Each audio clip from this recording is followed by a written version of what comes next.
Hi guys! For today's vlog, samahan nyo kami for today. Tayo nga ay mamamasyal sa DRT. Ayan, ang ganda-ganda naman ng kanilang daan dito. Sana sa bahay din ni Mami Lloyds, maganda rin ang daan. At ayan na nga, ang aga-aga namin gumising. Bali 5:30 ang usapan. Pero humilaban siya ng lola nyo. Ano pa nangyari? Delay tayo. At ayan na nga, pababa na tayo at ayan na, 'di ba? Kasama si Brian, si Gerson. At ayun na ang papunta kila Mother Loida. Bababa pala kami sa bandang Sapa at ayun yung sasakyan. So nagbabaan kami kasi mga kabigatan ng mga kasama.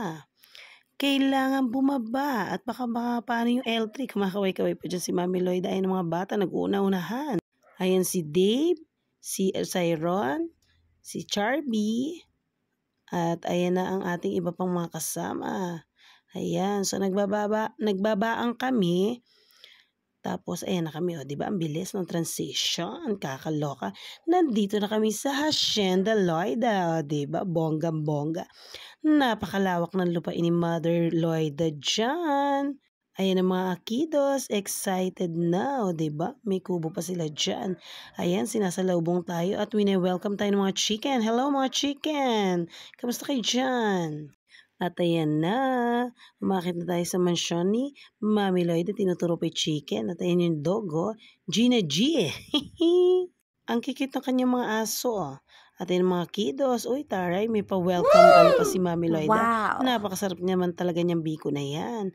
At eto, maglilipat tayo sa kubo, mas malamig daw doon. So ayan na nga si Brian, hindi bitaw-bitawan ang rice cooker. Alam mo naman si Brian, Tom Goods na kanina pa. O, di ba si Kuya tuwan-tuwa?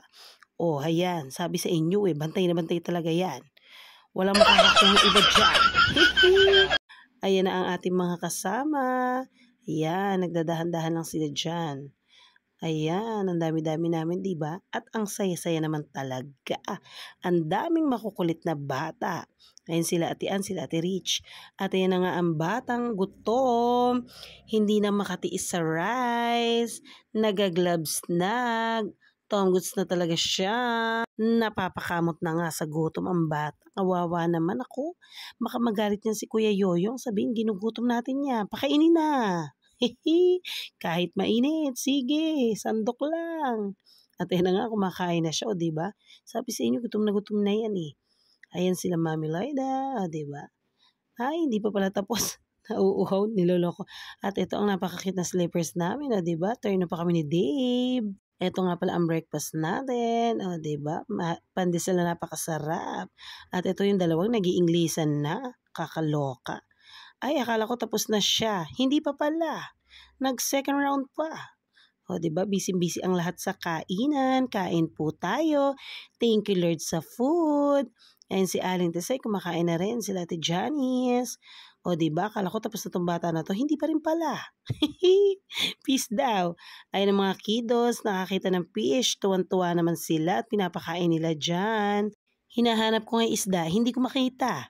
Pero sila, ba't kanina nagpapakita sa kanila? Ano ba yan? Halika na at kainin ka namin, char. At ayan nga, meron diyang horsey, o, di ba? Tuntua ang mga kiddos nakakita ng horse. Nako, balik na naman sa pagpapakain ng isda ang mga makukulit na bagets. At ayan na nga, picture taking or videos daw sa may kubo ni Doña Loida. O, di ba? Salamat kay Jason. At ayan kanilang mga kambing. Ang lalaki at ang gaganda. At ito, pupunta tayo ngayon sa kanilang poso. Bali, ayan nga, kasama ang mga kiddos na mga makukulit. Nagtatakbuhan na naman sila. At eto tayo, ikot-ikot, o, di ba? At sumasayaw pa ang lola mo. Kukuha lang ng suha.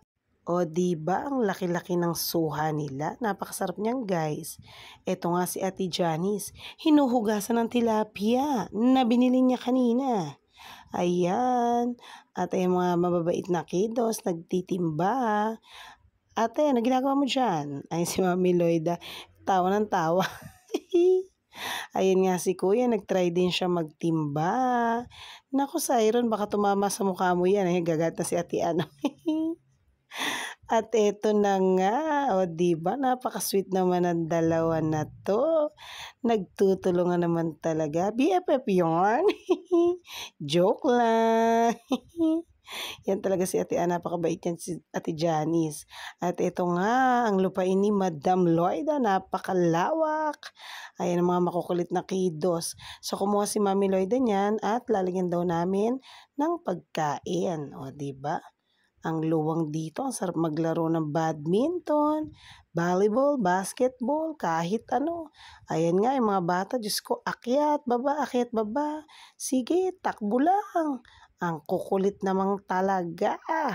Ayun sila sa kubo. Ay, nako, tari ni Doña Sale, oh, di ba? Sabi, payungan yung asawa, pero siya nagpapayong. At eto na po ang ating mga pagkain. Talong, chicken fillet na napakasarap. Yan, lalo na yung sauce. Inihaw na tilapia, suha, talong, burong napakasarap, sitaw, meron ding sandamakmak na rice at meron din tayong fried tilapia. Napakasarap naman talaga niyan, guys. Kain po tayo. At ayan na, nagsisimula na silang kumain. Nagkakagulo na ang mga person. Kanya-kanya ng dampot dyan. So, ayan si Kuya at si Aling Tisay. Busy-busy na din. Akala ko naman tapos na ulit to. Kinapos pa pala. Ayan. O, ayan si Ate Rebecca. Kumakain na din. Si Ate Rich. Si Mami Sale. Busy-busy ang aking Aling Tisaya. Good job ang baby girl ko at ang kuya ko Yan, busy ang lahat. Kumakain. Napakasarap dyan sa kubo ni Mami Loida. Muntik na kami magkasya at ayan yung mga batang makukulit. Nagtatakbuhan. Nagtatayaan sila. Ewan ko ba ano ba yung laro nila? Nakalimutan ko na. Langit lupa ata kaya tong isa nag-aalimbitin. Ayan nga, ang daming ATV na dumadaan. Siguro may trail sila dyan o whatever. At yan ang mga kiddos, mga napagod, kaya nagmimerienda na ulit. Ayan si Kuya, init na init. Ayan, nagsisilong sila dyan kasi umambon dyan. So, ayan si Mami Loida, namumulot ng bato. At eto na ang ating merienda. Napakasarap naman yan, lalo na tong sopas ni Ate Rebecca.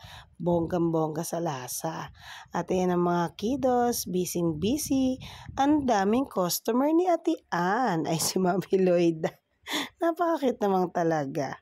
Ayan, nagkakainan. Naku, problemado tong isa na to. Ano kaya problema na iti Jenaline? Ayan, o, diba? Bumabola. Bumabola si Madam Ann.